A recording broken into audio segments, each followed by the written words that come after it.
What's up, YouTube? We are Figures coming back at you with another review. This time it's of the Marvel Legends Marvel Knights series Man-Thing Build-A-Figure Wave, Jessica Jones. Now this figure only comes packaged with the Man-Thing body, and she comes with no accessories at all. I will say that off the top that the figure does resemble the actress that plays Jessica Jones. The artwork on the side is amazing, like it is in the rest of the wave. And then there is a picture with a brief little bio, and then also the figures that you will need to complete the Man-Thing Build-A-Figure wave. Just first thoughts, the figure does look amazing. I can't wait to open it up. It looks to be the body from the Mary Jane Watson from the Spider-Man MJ 2-pack with a different jacket, with an added jacket and sleeves, as well as looks like glove-fisted hands. So let's get this figure open and let's see what she is all about. Alright, we have Jessica Jones out of the packaging, and this is it. She comes with just herself and the Man-Thing Build-A-Figure piece. I will note that the remainder of her boot is a loose accessory on her, I guess you can call it. And then the jacket can come off, and it's made of a very soft material. So first thoughts out of the package is that this figure does look like Jessica Jones from the Netflix series. Slightly resembles the actress, I feel like, in action figure form. But for as simple as this figure is, I like it. I like the way that it looks. I wish it would have a little bit more articulation. It's the same as pretty much all the females in Marvel Legends form. It's a very simple figure, like I said, but I feel like it's well done for what she's supposed to be, and as far as how she looked in the series. I feel like it was a really well done figure.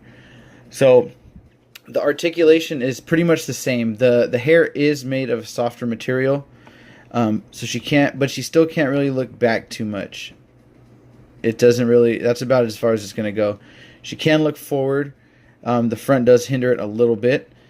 And then, like I said, this jacket is made of a very soft material, so it doesn't get in the way. The arms will go up a really nice amount. There is no bicep swivel, but it does swivel at the shoulder or the armpit. And then there is a single jointed elbow, and that does swivel. And then her hands are just on a single hinge, and they do swivel, and they go up and down. The torso cut is just the same. It goes back very far, and it goes forward, a pretty nice amount. And now that I'm looking at it, I kind of feel like I'm pretty sure this is the body that they're going to use for the X-23 figure coming up in the Deadpool wave.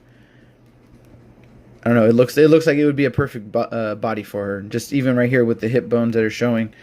I know you can't really tell. You can see it a little bit right there. But so the leg can kick up about that far. Does have a double jointed knee. Mine's really stiff at the top part, but it gets the job done. It bends really well. There is no kind of calf or boot swivel. The ankles do not swivel, but it does have an awesome ankle rocker, like they always have. Rotate at all, but Hasbro doesn't really do their female figures any justice. They try to go with more aesthetics, and with a decent amount of articulation, rather than give us, like, I know sometimes Toy Biz butchered the double jointed elbow on females, and then especially with like the weird forearm cut that they had, and then only a hinge at the hand. But so this figure has literally like no paint apps to it. It's molded in its own colored plastic.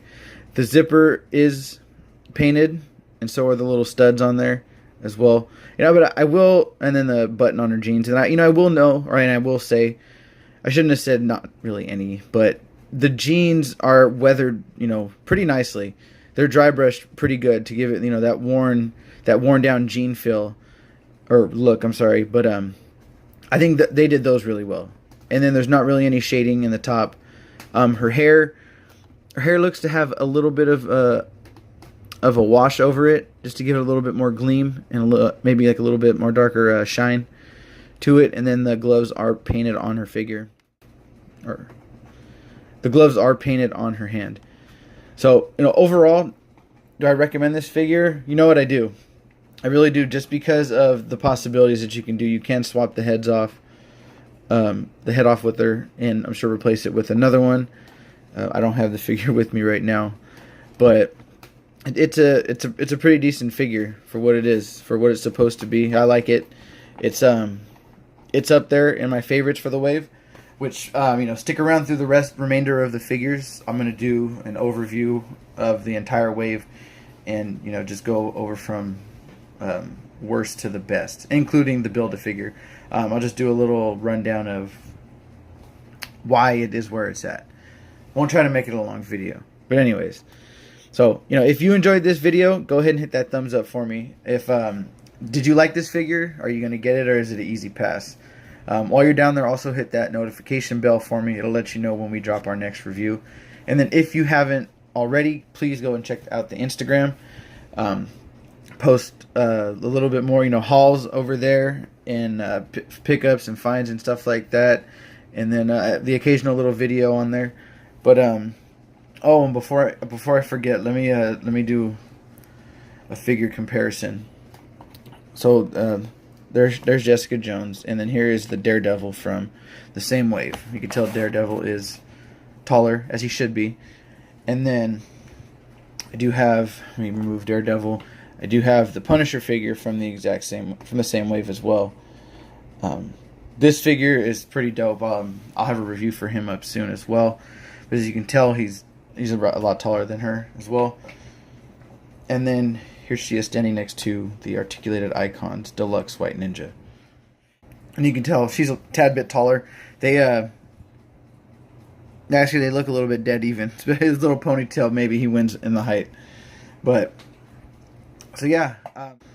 So thanks for watching my review, and remember, always open your figures.